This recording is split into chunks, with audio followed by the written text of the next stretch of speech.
오늘 아침에 하나님께서 우리에게 주시는 말씀은 갈라디아서 5장 7절로 10절까지의 말씀입니다. 갈라디아서 5장 7절로 10절까지의 말씀 함께 봉독하겠습니다. 너희가 다름질을 잘 하더니 누가 너희를 막아 진리를 순종치 않게 하더냐. 그 권면이 너희를 부르신 이에게서 난 것이 아니라 적은 누룩이 온 덩이에 퍼지느니라. 나는 너희가 아무 다른 마음도 품지 아니할 줄을 주 안에서 확신하노라. 그러나 너희를 요동케 하는 자는 누구든지 심판을 받으리라. 아멘. 저는 오늘 본문 말씀 갈라디아서 5장 7절로 10절 말씀을 통해서 적은 누룩을 조심하라 라는 제목으로 주의 말씀을 선포하겠습니다. 사도 바울은 계속해서 율법의 구원에 대해서 잘못된 율법을 통해서 구원을 받는다라는 그런 잘못된 가르침에 일침을 가하고 있습니다. 그리스도의 십자가의 은혜로 구원 없는 것이지 거기에 할례든 무엇이든 어떤 다른 율법도 더해질 수 없다고 선포합니다. 이것은 단순한 교리 논쟁이 아니라 5장 2절에서 말한 바와 같이 그리스도께서 우리에게 아무런 유익을 주지 못하는 존재로 만들어 버리는 완전히 다른 종교를 믿는 것과 같습니다. 구원에 있어서 율법의 요구를 추가해서 율법 안에서 구원을 얻으려고 하는 사람들은 심지어 그리스도에게서 끊어진 자요, 하나님의 은혜에서 떨어진 자라고 바울은 선포하고 있습니다. 율법 안에서 구원받고자 하는 자는 거짓 종교를 전하는 자와 같고 그리스도와 아무 상관이 없는 사람들이라는 그런 무시무시한 경고를 하고 있는 것입니다.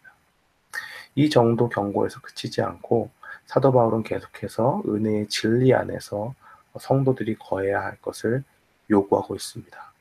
7절 말씀에 보니 너희가 다름질을 잘 하더니 누가 너희를 막아 진리를 순종치 않게 하더냐라고 증거합니다.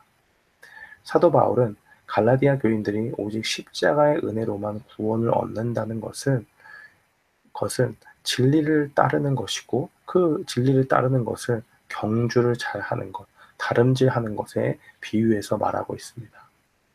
사도 바울은 자신의 믿음을 지켜나가는 것에 있어서도 몇 번 다름질에 빗대어 설명하기도 했습니다.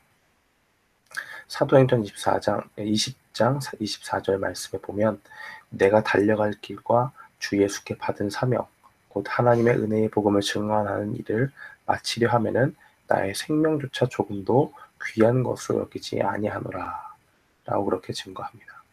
또 디모데후서 4장 7절은 이렇게 증거하지요. 나는 선한 싸움을 싸우고 나의 달려갈 길을 마치고 믿음을 지켰으니 라고 그렇게 자신의 신앙의 내력들을 회고하면서 증거하는 모습을 볼 수가 있습니다. 달리기를 잘하려면, 경주를 잘하려면 이론만 가지고는 되지 않습니다. 원리를 잘 알고 있고 그 원리를 가지고 수많은 연습과 훈련을 통과해야만이 좋은 결과를 낼 수가 있습니다. 우리도 마찬가지입니다. 우리가 믿음으로 구원 얻는다, 행위가 아니라 은혜로 구원 얻는다 말하는 것은 쉽습니다. 그러나 인생 전체를 완주하면서 중간중간에 은혜로 산다는 것은 대부분의 경우에 오랜 시간의 수많은 신앙의 훈련들을 요구하는 것을 발견합니다. 왜냐하면 그 훈련의 과정 가운데서 우리에게 위협이 되는 것이 있기 때문에 그렇습니다. 그리고 그것은 바로 우리가 경계해야 될 적은 누룩으로 볼 수가 있습니다. 사도 바울은 갈라디아 교인들에게 율법적인 종교를 가르치고 그들이 권하는 권면이 거짓 교사들의 그 권면이 하나님께 나지 않았다고 증거합니다. 8절과 9절 말씀을 보면 그 권면이 너희를 부르신 이에게 난 것이 아니라 적은 누룩이 온 덩이에 퍼지느니라 라고 그렇게 증거합니다. 얼핏 보면 비슷해 보입니다. 그러나 구원에 있어서 하나님이 하신 일들이 부족하다고 말하는 것이기 때문에 그 거짓 교사들의 율법적인 가르침은 분명히 잘못된 것이라고 지적하는 것입니다. 거짓 교사들의 주장에는 사탄의 계략이 숨어 있습니다. 그들은 전면적으로 대놓고 예수 그리스도의 십자가를 부인하지 않습니다. 그러나 거기에 더해서 할례가 필요하고 선행이 필요하고 인간적인 노력과 공로가 더해져야만이 구원을 얻을 수 있다고 말하기 때문에 그렇습니다. 저거 누르기 빵에 들어가면 금방 부풀어져 오르는 것을 우리는 볼 수 있지요. 사탄은 교묘하게 거짓 교사들을 일으켜서 공동체 안에 급격히 그들의 세력을 모을 수도 있습니다. 만일 이러한 일이 우리 가운데 일어나면 우리는 어떻게 해야 합니까? 우리는 믿음 가운데서 그 진리를 따라갈 때 언제든지 그것에 대항할 수 있는 사탄의 계략이 있을 수 있고 그 가운데서 우리가 핍박받을 수 있다는 것을 알고 두려워하지 말아야 합니다.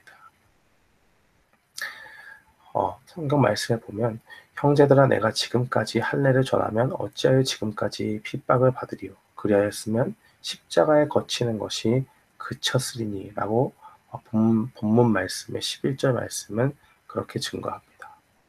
사도 바울은 결단코 그가 받은 복음의 메시지를 사람의 귀에 즐겁게 하려고 하지 않았습니다. 사도 바울은 다메섹 도상에서 그가 만난 예수님을 전했고 그가 쫓고 힘쓰던 그 율법이 그를 구원해 주지 못한다는 사실을 예수님을 만났을 때 깨닫게 되었습니다. 그의 전 일생을 걸고 가말리아의 문화에서 율법을 배우고 유대인으로서 그 동년배보다 더욱더 열심을 내었고 생명을 걸었던 그 율법 준수의 모든 것들을 회하고 이제 예수 그리스도 안에 있는 그 은혜로 구원을 얻는다는 진리를 깨닫게 된 것입니다. 그리고 나서 그가 전한 것은 예수 그리스도의 은혜의 복음을 전한 것이었습니다. 그것은 분명히 하나님께로부터 받은 것이었고 그 하나님께로 동등하게 받은 그 다른 사도들의 복음의 내용과 전혀 다를 바가 없었다는 것을 우리는 앞선 갈라디아서 설교들을 통해서 확인하고 나왔습니다. 이 진리는 귀한 것입니다. 전혀 다른 사도들과 변함이 없고 분명하게 하나님께로 맡은 하나의 진리의 복음을 가지고 그는 사도 바울은 다른 사람들에게 담대히 전했던 것입니다. 이 진리는 분명히 귀한 것이지만 이것을 전파하는 데는 대가가 치러졌습니다. 그것은 굉장히 가혹하고 견디기 힘든 것으로 묘사가 됩니다. 왜 그렇습니까? 그것은 11절 말씀대로 십자가에 거치는 것을 그들에게 전했기 때문입니다. 복음을 듣는 것의 그 내용의 핵심은 무엇입니까? 사도 바울이 전했던 그 복음 가운데 있는 것은 사람들이 하나님께 회개하고 돌아와야 한다는 것을 분명히 포함했던 것을 볼 수가 있습니다. 십자가에 거치는 것이라는 것은 우리 마음에 걸림이 되는 것이죠. 우리가 사람들한테 좋은 이야기를 하면 그 마음에 거치는 것이 없습니다. 그러나 십자가에 거치는 것이라는 것은 복음 자체에 예수 그리스도의 그 은혜의 복음 자체에 회개가 전제되어져 있기 때문에 그렇습니다. 유대인들은 어떤 큰 죄악을 범했느냐? 그 예수 그리스도께서 이 땅에 메시아로 왔지만은 그것을 인정하지 못하고 그들에게 오히려 예수 그리스도를 대적해서 그들 가운데서 죄인으로 정죄함을 받게 만들고 몰아가서 십자가에 죽게 한 것이 바로 유대인들의 죄인 것입니다. 그 복음을 전했을 때 당연히 나오는 것은 무엇이냐? 그것에 반대하는 그 나의 잘못을 인정하고 싶지 않은 인간 본성에 그러한 악함들이 있는 것이죠. 유대인들뿐만 아니라 이방인들에게도 마찬가지입니다. 하나님을 떠나 있기 때문에 그들 가운데 죄악이 풍성했지만은 그것을 지적하고 하나님께 돌아오라고 했을 때 내가 왜 죄인이냐라고 하는 그러한 완악함들이 그들 가운데 분명히 있었습니다. 그렇기 때문에 사도 바울이 전했던 복음은 사람의 귀를 즐겁게 하는 데는 그렇게 능한 것이 아니었습니다. 오히려 십자가에 거치는 것을 전했고 예수 그리스도 안에서 발견된 그 은혜의 복음을 전파하는데 가감이 없이 사도 바울은 그것을 전했습니다. 이렇게 전했을 때에 어떠한 어려움들이 왔느냐? 고린도후서 11장 23절로 28절은 우리에게 어떠한 그 핍박들이 있었는지 잘 알려주고 있습니다. 사도 바울의 증언을 보십시오. 그들이 그리스도의 일꾼이냐 정신없는 말을 하거니와 나는 더욱 그러하도다. 내가 수고로 넘치도록 하고 옥에 갇히기도 더 많이 하고 매도 수없이 맞고 여러 번 죽을 뻔하였으니 유대인들에게 40에 하나 감한 매를 5번 맞았으며 3번 태장으로 맞고 1번 돌로 맞고 3번 파선하고 일주야를 깊은 바다에서 지냈으며 여러 강도의 위험과 동족의 위험과 이방인의 위험과 신의 위험과 광야의 위험과 여러 가지 그 위험 중에 모든 것을 견디냈다고 사도 바울은 증거하고 있습니다. 우리가 진리를 전하며 믿음을 지키는 것, 그리고 우리의 신앙의 그 진리를 지켜내며 우리의 다른 박질을 평생 동안 잘 해내는 것은 분명히 중요한 일입니다. 그 가운데는 적은 누룩이 있고 사탄의 오묘한 교묘한 그런 계략을 통해서 우리의 신앙이 잠시 흔들릴 때도 있습니다. 사도 바울과 같이 이러한 상상하기 힘든 그러한 고난을 우리는 언제든지 받을 수도 있습니다. 분명한 것은 세상과 우리가 양립할 수 없고 우리 가운데에 다른 믿음을, 다른 복음을 선포하는 자들이 있다면 그들과도 우리의 믿음은 분명히 부딪히기 마련입니다.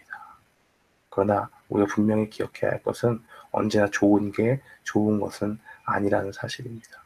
우리가 믿음을 지킨다면 언제든지 교회 안에서 그러한 복음의 진리에 어긋난 사람들과도 한 교회를 다니지만은 그러한 가운데에서 갈등이 있을 수 있고, 그리고 당연히 교회 밖에서도 그러한 갈등이 또 우리가 전하는 복음을 통해서 조롱과 핍박이 우리를 기다리고 있다는 것을 분명히 기억해야 합니다.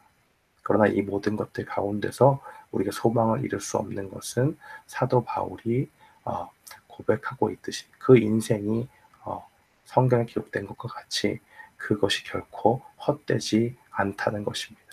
핍박 중에 있었지만은 이 모든 것이 교회를 위함이고 그 교회를 위했을 때 하나님께서 생명의 면류관을 그를 위해서 준비시켜 놨을 것입니다.